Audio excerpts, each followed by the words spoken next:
Welcome back to another fabulous video on the channel. I'm Jacob from Jacob's Books Corner, and today we are talking about my first time author series where I read an author for the first time and judge them based on their work. This has actually worked out pretty nicely except for author number 1, so if you're interested in watching that, I'll link it in the card. I'll link the playlist in the cards actually. Essentially in the series we do a deep dive into the author and we read a novel that interests me from their backlog and tell you if it's worth it or not. I've also made a rule going forward that the author at least has to have 2 books out. I can no longer do debuts. I've tried to do debuts, 2 debuts in the past, and it did not work out for me. So they have to have at least 2 books out. They can be part of the same series, I don't care. They have to have more than a debut. That's my new rule of thumb. Just because, it's hard to, really dig deep into someone's, reasons why they decided to make this change or write about this or whatever. Either way, we're reading Nothing to See Here by Kevin Wilson. Kevin Wilson is an author who has several published works. I think 6 now. This was his 2nd or 3rd published work. And this is about a girl who ends up going to nanny for someone and their kids combustibly, turn to fire. And so, if you don't want to know, any reasons why this might be, you can go ahead and jump to, this point in the video for the vlog to start, for me to start talking and giving you a review. But I do like to do a little bit of deep dive on reasons why the author might enjoy writing stuff like this, and some of the interesting quotes that I got out of several articles from New York Times, the New York Times website, which are 2 different things. It's really weird. There's 2 different articles. And then LA Times, and then there's another one as well, was the fact that he likes to write weird situations that are somehow very very familiar into our family. And he was mostly talking about one of his other books when he talked about this, but I definitely think it goes through the same thing here. The fact that the kids combust is a really weird concept, but it feels very grounded and very cozy in a way without really having to explain it. Then another thing he talked about was this particular books. He mentioned that the fact that he has been living with Tourette's for a very long time, and his Tourette's are, he sees images people consuming on fire, and he's seen these images since he was very little, and he kept it a secret for a very long time. And so when I read this, I took it as, okay, so this is probably the reason why these kids are the way these kids are. He took something as Tourette's and made it into, he personified it into kids bursting into fire. So you can, these kids have a very similar attributes to those things, but the big thing here is instead of having Tourette's, they burst in the fire when they feel immense stress. They feel like nothing's going to go right for them when they're talking about difficult situations. And you have someone who's coming in who has been dealing with similar situations, not, I'd say, combusting in fire, but something similar to that, figuring out different ways to be able to treat that and take them into places that they no longer feel safe because they've been told they're too much rambunctious because they burst into fire. And so that was kind of my takeaway. Most of the articles that I read had very similar lines to that, where he was talking about growing up with Tourette's and how writing was his best way to be able to get those images out of his mind onto the paper, and how he's extremely grateful. Another interesting thing, this is more for the writing side of things, not so much for the reason why the story could be written the way it was written. I never understood it. I never got the reasons why it was a main character, and why that main character, I believe, possibly could be bisexual, more than likely a lesbian. None of those things came out in my research.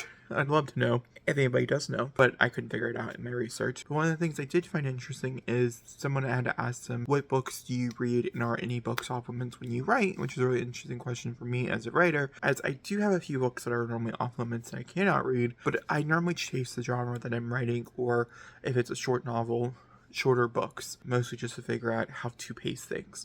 And he said something on the same lines, how he had never written a short fiction novel, and Nothing to See Here is 255 pages or something along, depending on which edition you're reading. And so he was like, I had to go search out novels that were in shorter form to figure out how they did their story structure, which I felt. And he also mentioned that no novels are off limits, and that he prefers fiction over non-fiction, but will pick up anything, even when he's writing, which I think is really commendable, and I think more authors need to talk about, because I think there's a stigma about writing and how you cannot read your own genre. And he says a line, if it bleeds through, it bleeds through. It means it was there to help. And I just related to that so much. Yeah, if I have a plot point that bleeds through, a writing style that bleeds through into my own writing, normally it does get edited out by the 4th or 5th draft. And not so much the plot point, but the writing style will get edited out into more of my unique, more of my writing style. Ultimately, that's pretty interesting. either way. Okay, let's go ahead and jump into the vlog. Alright, I want to give you guys 25% check-in for Nothing to See Here. This is obviously for my reading authors for the first time type of thing, and this book has intrigued me for a long time, so let me very quickly explain to you what happened in the first 25%. There is no spoilers for this video, just to give you a heads up unless something happens where I'm like, oh my god, we need to talk about that and it's spoilerly filled. I already explained that though. Let's go ahead and jump into it. The first 25%, we are introduced to our main character. She is down on her luck. She's very poor and she ends up being able to gifted to go to this this very, very popular smart school that's super duper expensive, and she ends up going on a scholarship. She ends up being roommates with this very rich girl who's kind of weird, and they kind of fall into this on and off relationship, sometimes more intimate than others. A little lesbianics vibes going on.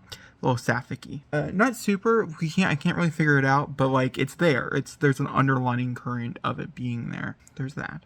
So something ends up happening, and she ends up having to take the fall for a crime that she did not commit, and she ends up being kicked out and sent back to this life that she did not want. Then she gets a call about 10 years later, 10 to 15 years later, maybe a little less than that. This girl, who ends up being a part of the situation, wants her to work for her. She doesn't understand why she's working for her, and because the whole premise of this book is about this one thing, I'm going to count it as a not spoiler, because that's probably the reason why you're going to want to read it. Not because there's a sapphic romance possibly at the forefront, it's because the children catch on fire. She ends up going and working for this girl who's married to a senator, and his ex-wife had 2 children, and she died tragically. So she is there to take care of these children over the summer while they try to figure out what to do with these kids because they combust. Like actually combust. Like they light on fire. It's a thing. And so she is tasked with taking care of them and putting them out and do all the fun stuff.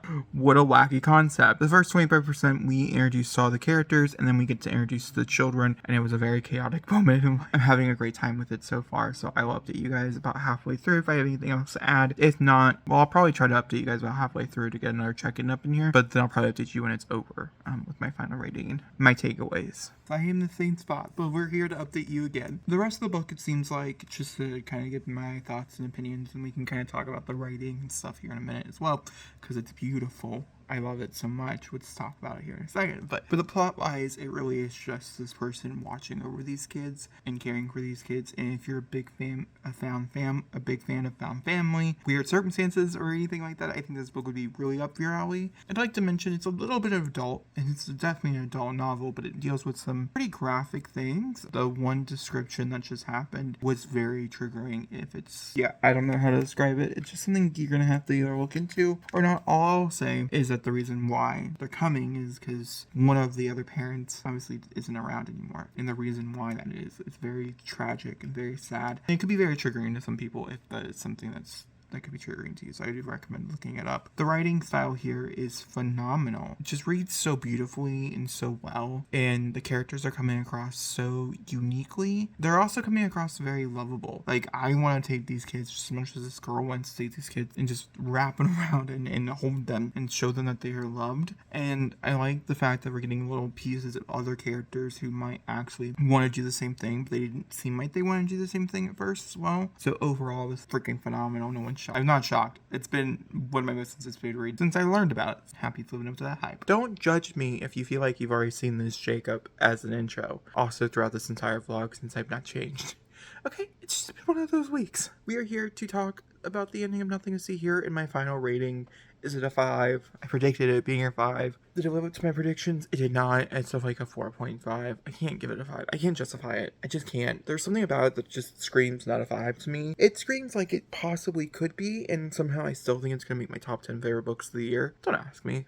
I have 36 5s this year. And this one, not even a full 5. Not even a 4.75, which I have like so many of those too. Since then I've broken it down in single, like even bigger increments. Still, I still think it's gonna be the main character, Lillian, is just like one of my favorite things. And the 2 little side people who catch on fire are adorable. And this very complicated romance, the side center, I guess, is very interesting. And then I feel like the ending, a little too rappy in my opinion, a little too shortcoming. It worked out really nicely, and it gave me that satisfying feeling that I can't say I search in novels anymore. I don't care if your novel has a happy ending, a sad ending, a good or bad. It just doesn't really make a difference to me anymore.